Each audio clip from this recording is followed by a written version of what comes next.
చాలామంది వచ్చారు. ఎందుకనంటే రేవంత్ రెడ్డి గారి పాలనలో మన బిడ్డలకి కడుపు నిండా అన్నం పెట్టేటటువంటి సన్న బియ్యం వస్తున్నాయి. మనం ఎటంటే అత్తోరింటికంటే అత్తోరింటికి, యాదగిరిగుట్ట అంటే యాదగిరిగుట్టకి, భద్రాచలం అంటే భద్రాచలం, ఎక్కడికి పడితే అక్కడికి మొగుళ్ళకి చెప్పకుండా వెళ్ళే అవకాశం ఇచ్చారు. మీ ఆయన వచ్చేసరికి ఆవిడేటు పోయిందంటే షాపింగ్కి పోయిందనో భద్రాచలం పోయిందనో చెప్పే కాడికి వచ్చింది మా కథ. అయినా సరే మేము ఎన్నికల్లో చెప్పాం, తల్లి మీరు రేవంత్ రెడ్డి గారిని, కాంగ్రెస్ పార్టీని, ఆ ప్రభుత్వాన్ని తెస్తే మీరు కోరుకున్న కోరికలన్నీ తీరుతాయని చెప్పాం. ఆ రకంగానే ఆయన పాపం మీ బిడ్డలకు చదువులతోటి పాటు, మీకు బస్సు సౌకర్యంతో పాటు, మీకు ఉచిత కరెంటుతోటి పాటు, మీ గ్యాస్ బండతోటి పాటు ఆయన ఎన్నికల్లో కష్టపడి చెప్పినటువంటి వాగ్దానాలన్నింటినీ కూడా ఒక్కొక్కటి తీర్చుకుంటూ వస్తున్నాం. సరే, మన ఇంట్లో కూడా ఏదన్నా చేయాలంటే అందరి పిల్లలకు ఒకేసారి పెళ్లి చేయం. ముందు పెద్దదానికి చేసి, తర్వాత రెండో దానికి చేసి, తర్వాత మూడో దానికి చేస్తాం. అట్లా రేవంత్ రెడ్డి గారు కూడా ముందు కటికి పేదలకు చేసి, నిరుపేదలకు చేసి, మధ్యవర్తులకు చేసి అన్ని పనులు ఒక్కొక్కటి చేసుకుంటూ వస్తున్నారు. ఎవళ్ళం కంగారు పడాల్సిన పని లేదు, ఆదుర్దా పడాల్సిన పని లేదు, ఆరాట పడాల్సిన పని లేదు, బాధపడాల్సిన పని లేదు. మీలో ఇంకా ఎవరైనా పేదలుంటే, ఇళ్ల స్థలం ఉండి గుడిసెల్లో ఉంటే సాయి గారికి చెప్పండి, వాళ్ళందరికీ ఇళ్ళు కట్టించే బాధ్యత కూడా తీసుకుంటానని చెప్పి కూడా ఈ సందర్భంగా మనం చేస్తున్నాం. అదేవిధంగా మీ మంచినీళ్ళు గతంలో నేను ఎమ్మెల్యేకి ఇక్కడ ఉన్నప్పుడు 20 ఏళ్ల క్రితం 3 రోజులకు ఒకసారి వచ్చాయి. అటువంటి మంచినీళ్ళని చక్కగా రోజు వచ్చేటట్టుగా ప్లాన్ చేస్తున్నాం. ఇంకా మీకు ఈ రిటైనింగ్ వాళ్ళు పూర్తి అయిపోతే, ఇంకా ఒకళ్ళిద్దరు పేచీలు పెట్టడం మూలాన 1-2 చోట్ల పని ఆగింది. మీరందరూ కూర్చొని వాళ్ళని కూడా ఒప్పించి ప్రభుత్వ పరంగా వాళ్ళకి ఎంత సహాయం కావాలో అంత సహాయం చేయమని చెప్పి కమిషనర్ గారికి, కలెక్టర్ గారికి చెప్పాను. ఎవరికి అన్యాయం జరగదు. కానీ వరదలు వస్తే కొన్ని వేల మంది మన ప్రాంతం వాళ్ళందరూ కూడా మీరు పోయినసారి చూశారు, వారం 10 రోజులు పాపం తినడానికి లేకుండా మన వస్తువులన్నీ చెడిపోయి కుటుంబం అంతా బజారును పడి బాధలు పడాల్సిన పరిస్థితి వచ్చింది. అటువంటి బాధలు మళ్ళీ మనకి సారథి నగర్ కానీ ఈ ప్రాంతం నది ఒడ్డున ఉన్నటువంటి ఎవళ్ళకి 10 డివిజన్లలో కూడా సుఖంగా సంతోషంగా ఉండాలని చెప్పి ముఖ్యమంత్రి గారిని ఒత్తిడి చేసి ఆయన దగ్గర డబ్బులు లేకపోయినా 600 కోట్లతోటి పనులు జరుగుతున్నాయి.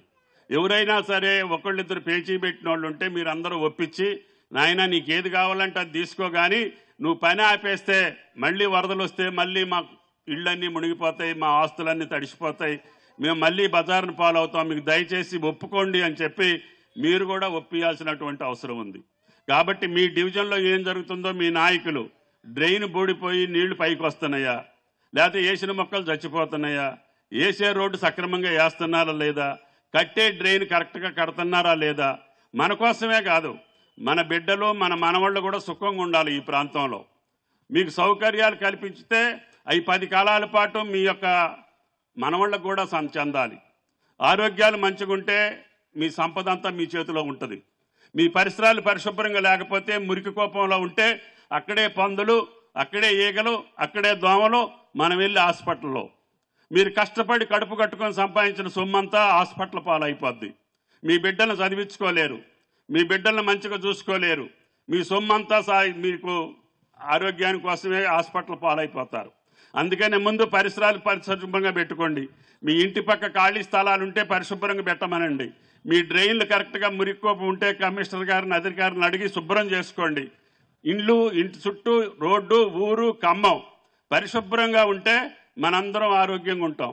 మనందరం ఆరోగ్యంగా ఉంటే చుట్టుపక్కల వాళ్ళు అందరూ కూడా ఖమ్మానికి వచ్చి ఖమ్మం పట్టణం అభివృద్ధి జరుగుద్ది.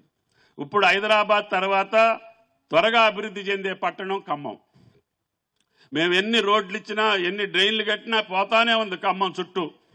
అయినా సరే అభివృద్ధి జరగాలి కాబట్టి మీకు జాతీయ రహదారులతో పాటు రోడ్లు వెడల్పు చేయటంతో పాటు ఉన్న రోడ్లు కూడా ఇంకా వెడల్పుగా చేసుకుంటే అక్కడ ఉన్నటువంటి వ్యాపారస్తులకి లాభం, మనం వినియోగదారులకి సుఖంగా వెళ్ళి కొనుక్కొచ్చుకోవటానికి లాభం.